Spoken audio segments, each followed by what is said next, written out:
آپ کو ہم نے صادق و امین پایا، آپ کو ہم نے امانت دار پایا، آپ کو ہم نے غمخوار خیرخواہ پایا، ہمدرد پایا، یہ اخلاق کا پیکر پایا۔ اللہ الرحمن الرحیم۔ معزز سامعین و ناظرین، گزشتہ دنوں جو مردان کے اندر واقعہ پیش آیا، انتہائی دل خراش اور افسوسناک واقعہ ہے کہ جو ایک تو ظلم کی بھی انتہا کی گئی، ایک تو جو ہے عوام نے جو کیا، قانون کو ہاتھ کے اندر لیا، ایسا نہیں کرنا چاہیے تھا۔ کوئی بھی ہو، جس طرح کی گستاخی ہو، لیکن قانون ہے، آئین ہے، تو قانون کی، آئین کی پاسداری کرنی چاہیے، اس کا احترام کرنا چاہیے، معاملہ قانون کے حوالے کرنا چاہیے، ہم اسی کے مکلف ہیں۔ تو یہ قانون کو ہاتھ میں لینا، یہ جو ہے اچھی بات نہیں ہے، قانون کو کبھی بھی ہاتھ کے اندر نہیں لینا چاہیے کہ لیکن اس کے برعکس دیکھیں، دوسرے پہلو سے دیکھیں، دوسرے پہلو کو بھی اگر دیکھیں، ایک تو یہ ظلم ہوا، اس کی ہم مذمت کرتے ہیں، لیکن اس واقعے کے دوسرے پہلو کو بھی دیکھیں کہ جب ایک باشرع شخص، ایک جو ہے ایسے رہنما پیشوا شخص، وہ ایک ایسے شخص کو کہ جس کا کردار داغدار، جس پر اعتراضات، جس کا جو ہے دامن داغدار ہے، تو وہ پیغمبر کے برابر کہہ رہا ہے، اس کو پیغمبر کے درجے پر اس کو پہنچا رہا ہے، تو یہ اس کی جو ہے بہت بڑی غلطی تھی کہ ایسا شخص کہ جس پر اعتراضات کی بچھاڑ ہے، سب سے پہلے پیغمبر کے لیے، تو پیغمبر کے درجے کے لیے سب سے پہلے پیغمبر کے کردار کو دیکھا جاتا ہے۔ نبوت کے لیے سب سے پہلی چیز کردار ہے۔ نبی کریم صلی اللہ علیہ وسلم نے جب کفار کو جمع کیا تو سب سے پہلے اپنا کردار پیش کیا کہ لوگوں، میں نے 40 سال کا عرصہ تمہارے اندر گزارا ہے، بتاؤ تم نے مجھے کیسے پایا ہے؟ صادق و امین پایا ہے، مجھے امانت دار پایا ہے، یہ مجھے دوسرے پہلو سے پایا ہے؟ تو سب نے کہا کہ ہم نے آپ کو بار بار آزمایا، آپ کو دیکھا پرکھا، آپ کو ہم نے صادق و امین پایا، آپ کو ہم نے امانت دار پایا، آپ کو ہم نے غمخوار خیرخواہ پایا، ہمدرد پایا، یہ اخلاق کا پیکر پایا۔ یہ ساری خوبیاں آپ کے اندر ہیں، آپ تو اخلاق کے پیکر ہیں، آپ تو امانت دار ہیں، آپ تو صادق و امین ہیں۔ تو سب سے پہلے نبی کریم صلی اللہ علیہ وسلم نے اپنا کردار پیش کیا، اس کے بعد اپنی دعوت پیش کی۔ اس لیے نبوت کے لیے، نبوت کے درجے کے لیے، پیغمبر کے درجے کے لیے سب سے پہلے کردار کو دیکھا جاتا ہے۔ تو نبی کریم صلی اللہ علیہ وسلم کے بعد تو سوچا ہی نہیں جا سکتا کہ کوئی نبی آئے، نبوت کا دعویٰ کرے، یہ تو آقا صلی اللہ علیہ وسلم نے مہر لگا دی، تو کوئی نبی نہیں آ سکتا۔ تو پھر نبوت کے درجے کے برابر، پیغمبر کے درجے کے برابر کسی شخص کو کیسے پہنچایا جا سکتا ہے؟ تو یہ گستاخیاں کیسے دن بدن بڑھتی جا رہی ہیں۔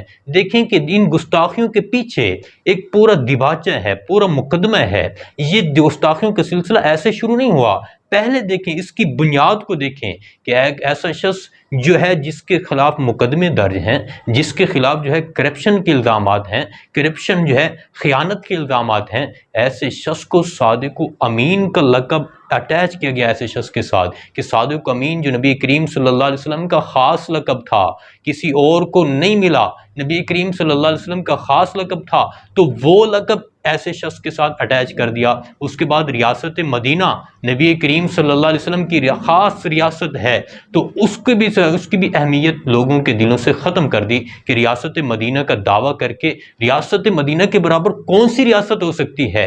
ریاست مدینہ کے برابر کوئی ریاست نہیں ہو سکتی۔ تو جب یہ دعویٰ کیا ریاست مدینہ کا، پھر اس کو صادق امین کہا گیا، تو ان چیزوں کی اہمیت لوگوں کے دلوں سے ختم ہو گئی۔ اب انہوں نے صادق امین بھی کہنا شروع کر دیا، یہ بھی پتہ نہیں ہے کہ کس کے ساتھ ملا رہے ہیں، ریاست مدینہ کی توہین کر رہے ہیں، اہمیت ختم کر دی، ان باتوں کو اٹیچ کر کے اہمیت ختم کر دی۔ امر بالمعروف نہی عن المنکر، اس کو دیکھیں کہ اس کی اہمیت کیسے ختم کی، اپنے جلسوں کو اندر اچھالا کہ ایسے جلسے جہاں پر عورتیں ڈانس کری ہیں، جہاں پر نعوذ باللہ، اس سے گزشتہ دنوں کی بات ہے کہ عورت برہنہ اس جلسے کے اندر ہو گئی، عمران خان کے جلسے کے اندر عورت برہنہ ہو کے ڈانس کر رہی ہے، نعوذ باللہ، اخلاقیات کی، حیا کی دھجیاں اڑ گئی۔ تو ایسے شخص کو امر بالمعروف کہنے کے لیے، امر بالمعروف کہنے ہوئے کچھ احساس نہیں ہوتا، امر بالمعروف کی توہین کی گئی۔ تو یہ ساری چیزیں اٹیچ کر کے آہستہ آہستہ ان کو ساتھ ملا کے لوگوں کے دلوں سے ان کی اہمیت ختم کر دی۔ تو اب جو گستاخی ہو رہی ہے، لوگوں کے دلوں کے اندر صرف ریڈ لائن عمران خان ہے، نہ ان کے ریڈ لائن، نہ پیغمبر کی نموز، نہ صحابہ اہل بیت، پیغمبر علیہ السلام کے والدین کے برابر اس عمران خان کے والدین کو پہنچایا گیا، لیکن کسی نے برا نہیں منایا، سب نے تالیاں بجائیں، سب نے خوشی کا اظہار کیا۔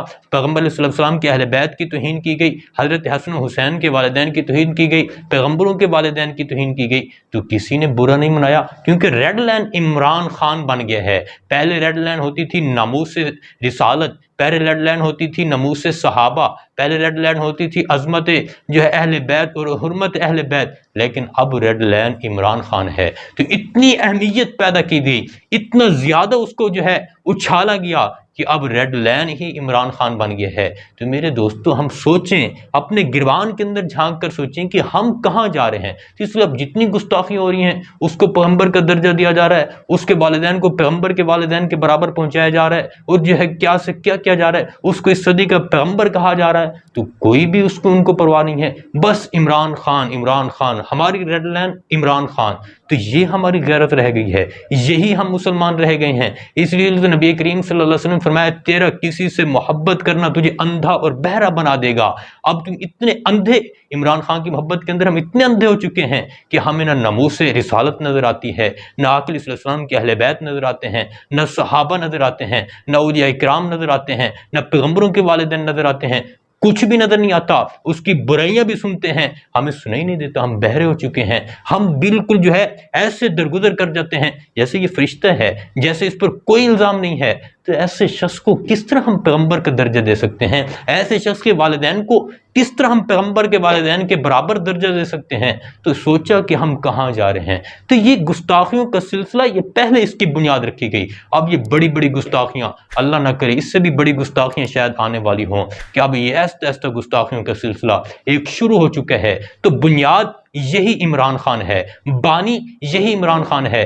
اگر یہ واقعی سچا ایماندار جو ہے نیڈر ہوتا تو اس کو روکنا چاہیے تھا، مذمت کرنی چاہیے تھی کہ میرے والدین پیغمبر کے والدین کے برابر نہیں ہیں، میں پیغمبر کے برابر نہیں ہوں، میں اس صدی کے پیغمبر نہیں ہوں۔ کبھی بھی اس نے برا نہیں منایا، خوشی کا اظہار کیا۔ تو جب یہ خوشی کا اظہار کرتا ہے، لوگ خوشی سے اور زیادہ اس کی تعریفیں کرتے ہیں، پھر کوئی پیغمبر کے برابر پہنچا رہا ہے، کوئی صحابہ سے اوپر پہنچا رہا ہے، کوئی اہل بیت کے سے بھی اوپر پہنچا رہا ہے۔